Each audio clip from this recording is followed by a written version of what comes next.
Hello everyone, स्वागत है आप सब लोग का पीसीएस बाई तरुण में। जैसे कि आप सभी को पता है कि हम यूपी आरओ को ध्यान में रखते हुए टेस्ट सीरीज को लगा रहे हैं और आप लोग बखूबी टेस्ट सीरीज देख भी रहे हो, लेकिन सपोर्ट थोड़ा कम कर रहे हो, तो सपोर्ट भी जरा कीजिएगा। आज हम यूपी आरओ की टेस्ट सीरीज की बात करें तो हम जीएस वर्ल्ड की टेस्ट सीरीज को लगा रहे हैं। इससे पहले हम और मल्टीपल्स कोचों की और भी लगा रहे हैं, जैसे मेक आईएएस की लग रही है, संस्कृति आईएएस की लग रही है, ध्येय की लग रही है, जीएस वर्ल्ड की लग रही है, आपकी दृष्टि की लग रही है, स्टडी फॉर सिविल सर्विसेज की लग रही है। तो मल्टीपल्स कोचों की टेस्ट सीरीज यहाँ पर लग रही है, आप देख सकते हो। आरओ को ध्यान में रखते हुए हम प्रत्येक शनिवार को सुबह 8 बजे, हर शनिवार को सुबह 8 बजे हमारी करंट अफेयर क्लास आती है। बखूबी आप लोग देखते होंगे 3000 प्लस क्वेश्चन की सीरीज रहती है। देखो क्यों इंपॉर्टेंट है, क्योंकि आप सभी को पता है आज के समय में कोई भी एग्जाम्स हो, आरओ एआरओ हो या यूपी पीसीएस हो, किसी भी एग्जाम की तैयारी कर रहे हो, करंट अफेयर का रोल बहुत ज्यादा हो चुका है, तो आपको उसको ध्यान रखना पड़ेगा। सेकंड चीज, आज हम जिस टेस्ट सीरीज की बात करेंगे, हिस्ट्री के हमारे क्वेश्चन होने वाले हैं जो कि महत्वपूर्ण है। इसी टेस्ट सीरीज में हम मल्टीपल क्वेश्चन को लगा चुके थे 80 तक। आज हम 81 से क्वेश्चनों को आगे बढ़ते हैं, अपनी सीरीज को आगे की ओर ले जाते हैं। चैनल पर आप लोग नए थे, सब्सक्राइब लाइक शेयर करके बेल आइकन प्रेस कर लेना है, जिससे कि नई वीडियो आए तो उसका आपको नोटिफिकेशन वगैरह भी मिलता रहे। आज का हमारा पहला क्वेश्चन की बात करेंगे, मध्यकालीन भारत के संदर्भ में दीवान ए अर्ज का उल्लेख किससे संबंधित है। तो भाई मध्यकालीन भारत में दीवान ए अर्ज का उल्लेख कह रहा है किससे संबंधित था, तो हम कहेंगे सैन्य विभाग से संबंधित था। दीवान ए अर्ज हमारा किससे, सैन्य विभाग से संबंधित था। अगर हम बात करें यहाँ पर, प्रत्येक विभाग में कुछ गुप्तचरों की नियुक्ति भी की जाती थी जो केंद्र को शक्तिशाली बनाते थे, तो दीवान ए अर्ज सैन्य विभाग से संबंधित है। नेक्स्ट क्वेश्चन आता है कि मध्यकालीन भारत में सौंदर्य का वर्णन निम्नलिखित में से किस गतिविधि के रूप में किया गया था। तो आपने शायद ये क्वेश्चन नाम पहली बार सुना होगा, सौंदर्य। अब ये सौंदर्य का वर्णन कह रहा है कि मध्यकालीन भारत में किस शब्द के लिए किया जाता था। तो मध्यकालीन भारत में खेती के लिए प्रदान किया गया जो ऋण होता था उसको हम सौंदर्य कहते थे। एक तरीके से आप ये कहोगे लोन होता था, किसके लिए, एग्रीकल्चर फार्मिंग के लिए। तो सौंदर्य नामक जो वर्णन है खेती के लिए प्रदान किए गए ऋण के लिए प्रयुक्त यहाँ पर किया जाता था। नेक्स्ट क्वेश्चन की बात करेंगे, मध्यकालीन भारतीय इतिहास के दौरान खुद एकास्त और पही कास्त शब्द का उल्लेख किससे है। तो खुद एकास्त और पही एकास्त का उल्लेख जो बात कर रहा है, तो हम कहेंगे दो तरह के किसानों से उल्लेख मिलता है। कितने, दो तरह के किसानों से उल्लेख मिलता है। खुद कास्त क्या होता था, जो गांव का निवासी होता था, ध्यान रखिएगा, जो गांव होता था, गांव का क्या होता था, निवासी होता था। और पही कास्त की बात करें, पही कास्त आपका अनिवासी कृषक होते थे, मतलब कि किसी और गांव से यहाँ पर जो कृषक थे वो आते थे, खेती वगैरह करते थे। तो इन दोनों शब्दों के लिए, किसानों के लिए खुद कास्त और पही कास्त शब्द का प्रयोग जो है किया जाता था। नेक्स्ट क्वेश्चन की तरफ बढ़ते हैं, मध्यकालीन खजुराहो मंदिर परिसर को निम्नलिखित में से किस वंश का संरक्षण प्राप्त था। तो आपको खजुराहो पता होगा, छतरपुर डिस्ट्रिक्ट में पड़ता है मध्य प्रदेश में, जो कि यहाँ पर यौन वासनाओं से फलीभूत यहाँ पर क्या है, मूर्तियां बनाई गई थी। और ये मूर्तियों की बात करें या हम बात करें किस वंश का संरक्षण था, तो हम कहेंगे चंदेल वंश। अब ऐसा नहीं आप ये कहोगे कि चंदेल वंश यौन वासनाओं में फलीभूत होकर अपने शासन चलाते थे, नहीं, वो भी एक कलाकृति थी और उन कलाकृतियों को उन्होंने उकारा है खजुराहो के परिसर के अंदर। तो हम कहेंगे खजुराहो के जो मंदिर है या खजुराहो में जो परिसर है चंदेल राजवंश से संबंधित रहा है, और वहां पर जो मूर्तियां हैं वो आपकी चंदेल राजवंश के द्वारा ही बलुआ पत्थर में उकेरी गई हैं। नेक्स्ट क्वेश्चन तरफ बढ़ेंगे, मध्यकालीन भारत के संदर्भ में नास्तालिक और शिकास्ती का संबंध किससे है। देखो नस्तालिक और शिकास्ती का संबंध कह रहा है किससे है, तो हम कहेंगे फारसी भाषा की हस्तलेखन शैलियों को हम कहते थे नास्तालिक और शिकास्ती। तो इसको थोड़ा सा ध्यान रखना है। नेक्स्ट क्वेश्चन तरफ बढ़ेंगे, मध्यकालीन भारत के आर्थिक इतिहास के संदर्भ में उलूक और दावा शब्दों से क्या आश्रय है। तो उलूक और जो दावा शब्द होते उसकी बात कर रहा है, किस लिए, तो एक डाक व्यवस्था थी। कैसी थी, एक डाक व्यवस्था को उलूक और दावा का वर्णन यहाँ पर मिलता है। एक चीज आपको ध्यान रखना है, इब्न बतूता, इसका नाम आप लोगों ने इतिहास में पढ़ा ही होगा, इब्न बतूता। इब्न बतूता भाई साहब ने दो प्रकार की डाक व्यवस्था का वर्णन किया था। घोड़ा डाक, इसे उलूक कहा जाता था, ध्यान रखिएगा, उलूक किसे कहा जाता था, हॉर्स को, मतलब कि घोड़ा डाक को हम उलूक कहते थे। और दावा डाक किसे कहा जाता था, जो पैदल होते थे, पैदल डाक होते थे, मतलब कि पदयात्रा से डाक होते थे, उनको हम दावा डाक कहते थे। तो इब्न बतूता के द्वारा दो डाक व्यवस्था बताई गई है, घोड़ा डाक उलूक, दावा डाक पैदल होते थे, तो आपको ध्यान रखना है।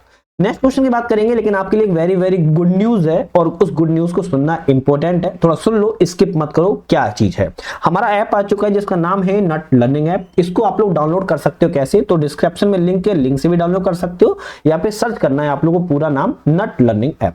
अब यहां पर आपके लिए मैंने 3 प्रोग्राम चलाए हैं जो कि यूपी पीसीएस यूपी आरओ को ध्यान में रखते हुए बनाए गए हैं।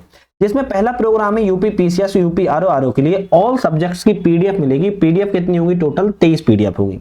इन 23 पीडीएफ में होगा क्या? तो इन 23 पीडीएफ में आपको history, geography, polity, economy, environment, science, technology, biology, physics, हम कहेंगे यूपी स्पेशल होगी। हाँ, यूपी स्पेशल की भी भैया 4 वीडियो होंगी, साथ में एक वीडियो करंट अफेयर की भी होगी। वीडियो मतलब पीडीएफ करंट अफेयर की भी होगी। तो टोटल आपके 23 पीडीएफ होंगी। क्योंकि रिवीजन नोट्स के माध्यम से आप पढ़ सकते हो, अपनी सफलता को और अपने चरणों के पास लेके आ सकते हो। तो कैसे लाओगे? आप इतना सारा ढेर सारा मटेरियल पढ़ रहे हो, अंतिम समय में क्या करोगे भाई? क्योंकि रिवीजन करोगे, क्योंकि किताबों को पढ़ोगे तो फिर रिवीजन नहीं हो पाएगा। तो इसके लिए हमने आपके लिए क्योंकि रिवीजन नाम से नोट्स बना दिए हैं, आप हमारे ऐप पर जाके ज्वाइन कर सकते हो। सेकंड चीज, आरओ को ध्यान में रखते हुए 184 टेस्ट के साथ हमने हिंदी और इंग्लिश दोनों मीडियमों में टेस्ट सीरीज को लॉन्च किया हुआ है, जो कि chapter wise, subject wise, full test, PYQ, current affair. सबसे इंपॉर्टेंट बात यह है कि जब आप क्वेश्चन लगा लेते हो तो आपको 2 चीजें मिलती हैं इंपॉर्टेंट। एक तो एक्सप्लेनेशन, व्याख्या मिलती है, दूसरा आपको मिलती है की पॉइंट। अब की पॉइंट क्यों इंपॉर्टेंट है? क्योंकि आप सभी को पता है कुछ की पॉइंट ऐसे होते हैं जो हमें याद नहीं होते हैं, बट उनको हम बार बार देखेंगे तो याद होने लगते हैं। तीसरा, हमारा प्रोग्राम 10 मई से स्टार्ट हो रहा है, करंट अफेयर का सेशन, जिसमें आपको केवल और केवल 49 रुपए पे करने हैं। आरओ और यूपी पीसीएस के लिए यहाँ पर 20 से 25 आपको क्लासेस मिलेंगी, 4 से 5 मैराथन क्लासेस मिलेंगी, वो भी पीडीएफ डाउनलोड करने की फैसिलिटी भी आपको प्राप्त होगी। तो ये 3 कोर्स हमारे ऐप पर है, आप जाके भी ज्वाइन कर लो, देख लो, समझ लो। बाकी कोई भी प्रॉब्लम आए तो आप मुझे कॉल करके भी पूछ सकते हो। चलिए शुरुआत करेंगे फिर से अपने क्वेश्चन से। और यहाँ पर जो क्वेश्चन है हमारा, मध्यकालीन भारत के सांस्कृतिक इतिहास के संदर्भ में अरबिस्क पद किसके लिए संदर्भित करता है? तो भाई जो अरबक्स पद है, एक तरीके से पद नहीं है, पहली बात तो ये समझना है। क्या था? एक कलात्मक सजावट था। क्या था?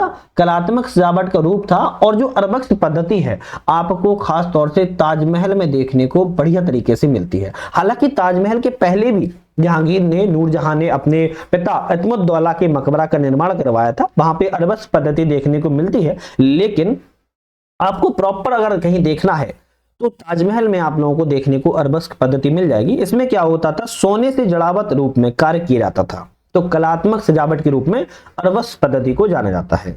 नेक्स्ट क्वेश्चन की तरफ बढ़ेंगे। मध्यकालीन भारत के संदर्भ में वतन और तनख्वाह क्या प्रकार है? तो वतन और तनख्वाह किसके प्रकार थे? बढ़िया क्वेश्चन है। तो हम कहेंगे भू संपत्ति जागीर के प्रकार हुआ करते थे वतन तनख्वाह। तो इसको आप ध्यान रखिए। भारत की आर्थिक इतिहास के संदर्भ में मान्य, अमर और भंडारवाद शब्द किसको संदर्भित करता है? देखो, मान्य, अमर और भंडारवाद जो शब्द है ना, हम कहेंगे विजयनगर साम्राज्य के दौरान जो भूधारण पद्धतियों से संबंधित होता था, मान्य, अमर और भंडारवाद। देखो ऐसे शब्द ना एग्जाम में बहुत आरओ में पूछे जा रहे हैं, तो आपको इनको थोड़ा सा माइंड में तो रखना पड़ेगा। नेक्स्ट क्वेश्चन की बात करते हैं। भारत के सांस्कृतिक इतिहास के संदर्भ में सिर-ए-अकबर था। सिर-ए-अकबर क्या था? अगर हम बात करें सिर-ए-अकबर क्या था, तो सबसे बड़ा रहस्य। सिर-ए-अकबर का नाम क्या था? सबसे पहले तो ये समझो इसका हिंदी में क्या नाम होता है? सबसे बड़ा रहस्य इसका नाम होता है। अब हम बात करेंगे यह था क्या, है ना? तो दारा सिकोहे, आपको पता होगा दारा सिकोहे कौन था? दारा सिकोहे था शाहजहां का पुत्र। दारा सिकोहे द्वारा उपनिषदों का फारसी में किया गया अनुवाद को कहते थे हम सिर-ए-अकबर, जो कि सबसे बड़ा रहस्य के रूप में इसको जाना जाता था। तो शाहजहां का अगर बात की जाए तो ये बड़ा पुत्र था दारा सिकोहे और प्रिय पुत्र था। हालांकि औरंगजेब के द्वारा इसको मार दिया गया था और फिर शासन किया गया था। नेक्स्ट क्वेश्चन आता है कि एक प्रसिद्ध मध्यकालीन भारतीय नगर के संदर्भ में निम्नलिखित कथनों पर विचार कीजिए। यहाँ पर उपयुक्त में से किस नगर का वर्णन किया गया है? तो तीनों जो वाक्य हैं ये बात कर रहा है कि मध्यकालीन भारतीय नगर के वाक्य हैं और ये तीनों वाक्य किस नगर के बारे में आपके वर्णन करते हैं। चलिए हम शुरुआत करेंगे अपने पहले वाले ऑप्शन से। यह कृष्णा तुंगभद्रा नदी बेसिन में अवस्थित है। कहां पर? कृष्णा तुंगभद्रा नदी बेसिन में अवस्थित है। ठीक है, मतलब हमें कहीं ना कहीं ऐसा लग रहा है कि ये भाई विजयनगर साम्राज्य की बात तो हो रही है।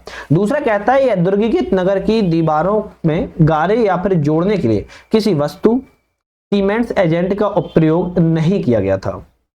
तो हम कहेंगे हाँ ये भी ठीक है, विजयनगर राज्य में ऐसा हुआ था। और अंतिम कहता है कि प्रसिद्ध विरूपाक्ष मंदिर इसी नगर में स्थित। अब विरूपाक्ष नगर जैसे ही मंदिर कहा, हमारा दिमाग गया हम्पी की बात हो रही है। कहा कि हम्पी की बात हो रही है, हमारा सी ऑप्शन हो जाएगा कि तीनों वाक्य हमारे हम्पी से संबंधित है। विजयनगर की राजधानी रहा है हम्पी, आप सभी को पता होगा। विरूपाक्ष मंदिर की बात करें तो शिव के रूप में इसको समर्पित है, मंदिर के रूप में इसको समर्पित है। और दक्षिण भारत कर्नाटक राज्य में बेंगलुरु के निकट में हम्पी आपको वर्तमान में देखने को मिल जाता है।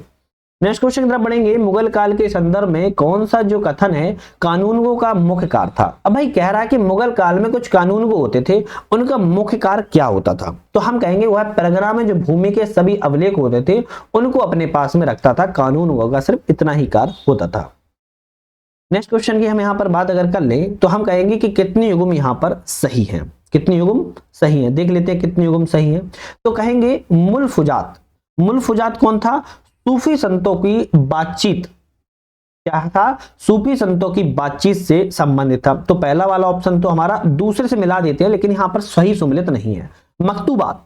अब मकतूबात किस समय था? ये वे पत्र थे जो सूफी द्वारा अपने अनुयायियों सहयोगियों को लिखे गए थे। तो हम कहेंगे ये भी नहीं मिला है, ये भी हम पहले से मिला देंगे, लेकिन मिला नहीं है। लेकिन हम बात करें तजाकिरा, तजाकिरा शब्द की बात करें, सूफी संतों की जीवनियों को स्मरण करने के लिए जाना जाता था। हम कहेंगे तीसरा वाला ऑप्शन केवल एक युग्म यहाँ पर सही है, हमारा बी वाला ऑप्शन जो यहाँ पर करेक्ट हो जाएगा। नेक्स्ट क्वेश्चन तब बढ़ेंगे, लेकिन बढ़ने से पहले आप लोग इतना सा मोटिवेशन दीजिएगा, चैनल को सब्सक्राइब लाइक शेयर कर लीजिएगा, साथ में एक प्यारा सा कमेंट कर देना है, जिससे कि मुझे अच्छा लगता है कि आप लोग भाई पढ़ रहे हो नहीं पढ़ रहे हो। नेक्स्ट क्वेश्चन की बात करेंगे। मुगल चित्रकला के संबंध में निम्नलिखित कथनों पर विचार कीजिए, कौन सा कथन यहाँ पर सत्य है। तो मुगल चित्रकला, मुगल चित्रकला के बारे में अगर हम विचार कर लें कितने ऑप्शन सही हैं, तो मुगल बादशाहों ने कुशल चित्रकारों को संरक्षण प्रदान किया था। बिल्कुल बात ठीक है, चित्रकारों को सबसे ज्यादा संरक्षण मुगल काल में मिला था। इनकी चित्रकारी में दरबार के दृश्य, शिकार और युद्ध के दृश्यों को चित्रित भी किया जाता था। हम कहेंगे दूसरा वाला भी ठीक है। तीसरा है दसवंत और दशावन अकबर के दरबार में प्रसिद्ध चित्रकार थे। बिल्कुल, अकबर के दरबार में दसवंत और दशावन चित्रकार थे। आप मुझे कमेंट करके ये बताओ कि अकबर ने दसवंत और दशावन को कौन सी उपाधि से सम्मानित किया था। आप मुझे कमेंट करके बताइएगा, पता तो चले कि आप लोग पढ़ भी रहे हो, बस पेपर ही देने जा रहे हो, है ना। तो आप मुझे बताइएगा कि अकबर के द्वारा यहाँ पर दसवंत और दशावन को कौन सी उपाधि से सम्मानित है, विभूषित किया गया था। ऑप्शन हमारे तीनों ही करेक्ट रहेंगे, हम डी वाले पे टिक लाएंगे। 1 2 3 हमारे ऑप्शन यहाँ पर सही है।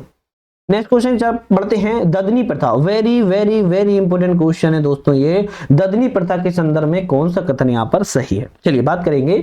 कारीगरों को प्राप्त जो पूंजीगत सहायता व्यापारियों को द्वारा दी जाती थी उसको हम ददनी प्रथा के रूप में जानते थे, जिसमें देशी विदेशी व्यापारी दोनों ही काम करने के लिए थोड़ी बहुत पूंजी दे दिया करते थे, माल तैयार हो जाने के बाद उनसे ले लिया करते थे। इसे ही हम ददनी प्रथा कहते हैं। एक तरीके से ये समझो कि हमें एक्स नाम के व्यक्ति से हमें कोई सामान बनवाना है तो पहले उसको कुछ पैसा तो देना पड़ेगा ना, तभी तो एश्योरिटी होगी। तो यही प्रथा थी ददनी प्रथा, जो कि आपकी मुगल काल में या दिल्ली सल्तनत में देखने को, हालांकि मुगल काल में ज्यादा देखने को मिलती है, 15वीं से 18वीं या 18वीं सदी के आसपास। नेक्स्ट क्वेश्चन आता है कि मध्ययुगीन काल में मराठा साम्राज्य के समय बखर से क्या तात्पर्य था। अब भाई मध्ययुगीन काल में मराठा साम्राज्य के समय बखर से क्या तात्पर्य था, इसकी बात कर रहा है। तो हम कहेंगे बखर से तात्पर्य था जो मराठी गद्य में जीवनी संबंधी जो रचनाएं हुआ करती थी उसको हम क्या कहते थे, बखर नाम से जानते थे। नेक्स्ट क्वेश्चन है, एक तरफ पुस्तकें हैं और एक तरफ लेखक है, कौन सी पुस्तक किस लेखक से संबंधित है, हम इसकी बात यहाँ पर करते हैं। तो अगर हम पुस्तक और लेखक की बात करें कौन सा ऑप्शन यहाँ पर सही है। जैसे तबकात अकबरी की बात करें, तबकात जो अकबरी है भाई आपकी निजामुद्दीन अहमद के द्वारा लिखी गई, लेखक है। पातशाही नामा की बात करें तो आपके अब्दुल हमीद लाहौरी ने लिखी है।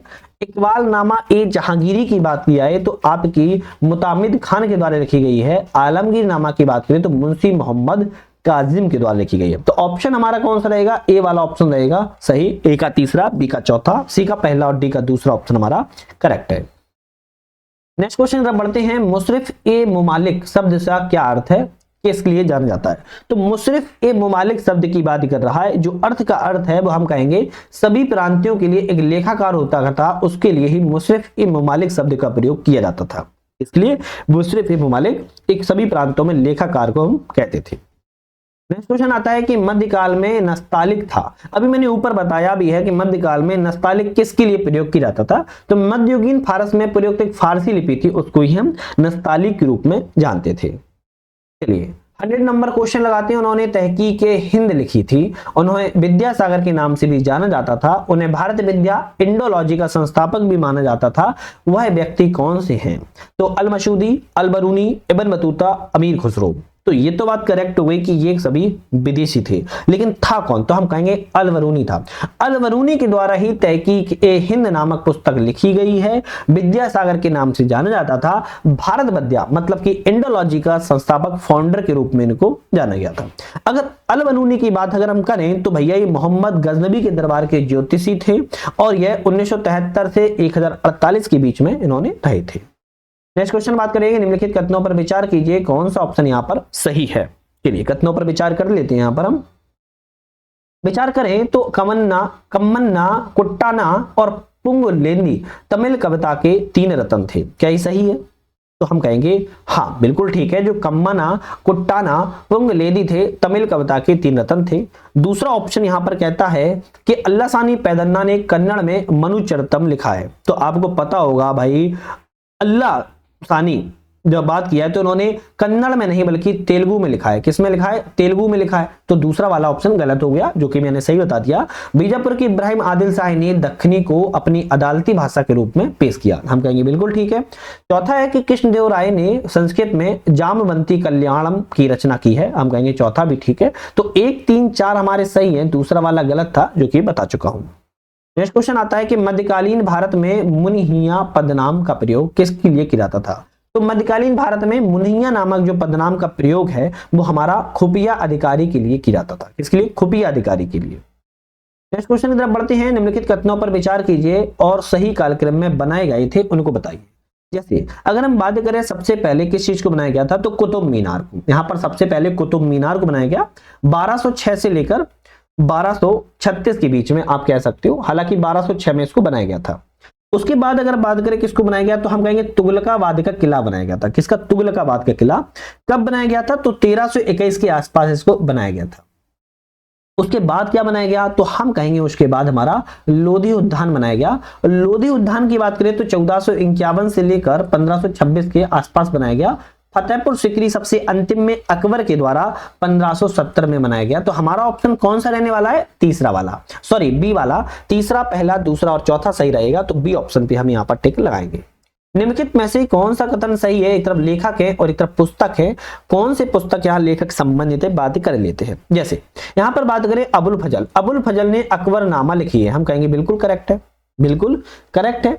फिर नेक्स्ट है हमारा इनायत खान, इनायत खान के महाभारत का फारसी अनुवाद नहीं किया है। तीसरा है अब्दुल हमीद लाहौरी, तो अब्दुल हमीद लाहौरी ने पातशाह नामा लिखी है। हम कहेंगे ये भी सही है। अबुल फजल फैजी, तो हम कहेंगे शायद नहीं, ये भी गलत है। तो केवल पहला और तीसरा ऑप्शन हमारा सही है, तो हमारा बी वाला रहेगा। 1 और 3 हमारे ऑप्शन यहाँ पर बिल्कुल करेक्ट है। नेक्स्ट क्वेश्चन की बात करेंगे, निम्नलिखित कथनों पर विचार कीजिए। जैन उल अबिदीन द्वारा पूर्ण किए गए कश्मीर में जामा मस्जिद की उल्लेखनीय विशेषता कौन कौन सी इसमें शामिल है। तो हम बात करें तो बुर्ज नमा इसमें देखने को मिलता है, बिल्कुल ठीक है। बुद्ध पैगोडा के साथ समानता देखने मिलती है, हम कहेंगे ये भी सही है। फारसी शैली में यहाँ पर देखने को मिलता है, हम कहेंगे भी ठीक है। तो तीनों ऑप्शन हमारे करेक्ट हैं। जैन उल अबिदीन के द्वारा जो जामा मस्जिद कश्मीर बनवाई गई थी वहां पर तीनों ही विशेषता देखने को मिलती है। बी वाला हो जाएगा करेक्ट ऑप्शन, यहाँ पर हमारा बिल्कुल करेक्ट हो जाएगा। नेक्स्ट क्वेश्चन की बात करेंगे, लेकिन अब हम करेंगे नेक्स्ट वीडियो में। तो चैनल को लाइक शेयर सब्सक्राइब करके बेल आइकन प्रेस कर लेना है, जिससे कि हमारी नई वीडियो आएगी तो उसका आपको नोटिफिकेशन वगैरह भी मिलता रहेगा। साथ में हमारे ऐप को डाउनलोड करके मल्टीपल जो कोर्सेस है उनको ज्वाइन कर लेना है, जिससे आपके एग्जाम में 4 चांद लगा देगी और सफलता का रास्ता आपका आसान हो जाएगा। तो वीडियो पर बने रहने के लिए आप सभी का बहुत बहुत धन्यवाद।